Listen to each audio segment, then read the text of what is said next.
కర్మ ఎవ్వరిని విడిచిపెట్టదండోయ్.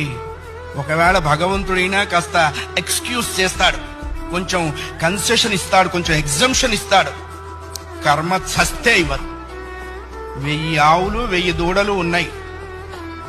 దూడల కట్లు విప్పాం. ఏ దూడ దాని దగ్గరికి వెళ్ళి దాని తల్లి దగ్గరికి వెళ్ళి సరిగ్గా ఆగుతుంది. కర్మ కూడా అంతే. అవశ్యం అనుభోక్తవ్యం కృతం కర్మ శుభాశుభం. వండిన అన్నం తినలేకపోవచ్చు, చేసుకున్న కర్మని అనుభవించక తీరదు. చాలా మంది కొన్ని అనవసర మాటలు మాట్లాడుతుంటారు. బ్రతకదలుచుకోలేదు, చచ్చిపోదాం అనుకుంటున్నా.